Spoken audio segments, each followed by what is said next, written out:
Hello friends, स्वागत है आपका आपके अपने चैनल सोनी स्टोरी पर। आज की हमारी कहानी का शीर्षक है विदाई के आंसू। लव मैरिज का सपना देखने वाली भाविका ने आखिर माता पिता की खुशियों के लिए अरेंज मैरिज कर ही ली, लेकिन परिवार को लेकर मन का डर वह कैसे निकाल पाएगी। भाविका ने जब आंखें खोली तो उसके बगल में एक गिफ्ट बॉक्स रखा था, जिस पर लिखा था शादी की 25वीं वर्षगांठ की बधाई संगिनी। उस बॉक्स को खोले बिना ही भाविका अपने जीवन के 25 साल पीछे चली गई, जब उसने अपना एमबीए पूरा किया था और वह अपने सपनों की एक अलग ही दुनिया में रहती थी। भाविका को लव मैरिज करनी थी, उसे कभी अरेंज मैरिज करनी ही नहीं थी। इसका सबसे बड़ा कारण था उसका परिवार। उसका मानना था कि अरेंज मैरिज में परिवार हमेशा दोनों के बीच में आ जाता है। इसलिए उसने और उसके दोस्तों ने तय किया था कि ढंग का लड़का मिलते ही हम सब लव मैरिज करेंगे। भाविका के सोच के हिसाब से कुछ नहीं हुआ। उसने कुछ लड़कों को डेट तो किया, लेकिन बात नहीं बनी।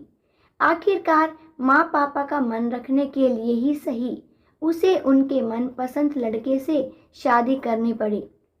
इस तरह से लव मैरिज करने वाली भाविका की अरेंज मैरिज हो गई। शादी के बाद जब भाविका की विदाई हुई तो वह गाड़ी में बैठने के बाद बहुत रो रही थी। उसकी आंखों का काजल आंसुओं के साथ बह रहा था। तभी चेहरे के सामने एक सफ़ेद रुमाल आता है, जो किसी और ने नहीं बल्कि उसके पति ने उसकी तरफ बढ़ाया था। रुमाल लेकर भाविका ने आंसू पोंछे। आंखों से वहा काजल उस सफ़ेद रुमाल पर लग गया। सॉरी, मैंने आपकी रुमाल गंदी कर दी, मैं इसे धोकर साफ कर दूंगी, भाविका ने संजीव से कहा। संजीव ने उसके हाथ से रुमाल लेते हुए सिर्फ इतना ही कहा, कोई बात नहीं। थोड़े ही देर में गाड़ी संजीव के घर पहुंच गई। भाविका को अब उनका भी सामना करना था, जिनके कारण वह अरेंज मैरिज नहीं करना चाहती थी। दरवाजे पर परिवार के सभी सदस्य आरती की थाली लिए नई दुल्हन का इंतजार कर रहे थे। भाविका का स्वागत सभी ने धूमधाम से किया। गृह प्रवेश के बाद शादी की बची हुई रस्मों को जल्द ही खत्म किया गया। भाविका की सास ने अपनी बेटी से कहा, भाभी को उनके कमरे में ले जा, आराम करने दे, बहू बहुत थक गई है। रागिनी तुरंत उठी और भाविका को उसके कमरे में ले गई। भाभी, आप यहाँ आराम करिए, कुछ भी ज़रूरत हो तो मुझे बुला लेना। भारी लहंगे और जेवरों को उतारने के बाद भाविका फ्रेश होकर सो गई। 5 घंटे बाद उसकी आंख खुली तो देखा कि रात के 8 बज रहे थे। संजीव को कमरे में आता देख वह थोड़ा सकपका गई। अरे आराम से, ऐसे झटके से नहीं उठते हैं, संजीव बोला। हल्की मुस्कान के साथ भाविका बोली, लगता है कि मैं कुछ ज़्यादा ही सो गई। तभी दरवाजे पर दस्तक के साथ भाविका की सास अंदर आते हुए बोली, नहीं बेटी, शादी की थकान है, चंद घंटों की नींद से थोड़ी ही जाएगी। लो खाना खा लो और उसके बाद फिर से सो जाना। जब भाविका ने खाने की प्लेट देखी तो उसकी आंखों में आंसू आ गए।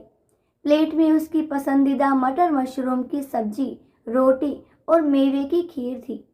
मम्मी जी, आपको कैसे पता कि ये मेरा पसंदीदा खाना है? भाविका ने अपनी सास से पूछा। इतने में रागिनी पानी की बोतल लाते हुए बोली, परिवार में सबको एक दूसरे की पसंद पता है भाभी, इसलिए आपके आने से पहले ही आपके जानने वाले लोगों के साथ बातचीत करके भैया और मम्मी ने आप पर पूरी पीएचडी कर ली है। अब आपको कुछ बताने की ज़रूरत नहीं है, हमें सब पता है कि आपको क्या पसंद है और क्या नहीं।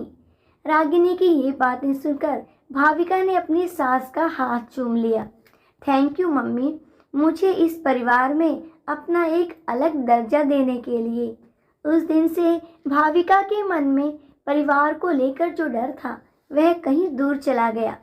उसने परिवार को अपना माना और परिवार ने उसे अपनाया। इस तरह से हंसी खुशी रहते हुए भाविका और संजीव की शादी को आज 25 साल पूरे हो चुके थे।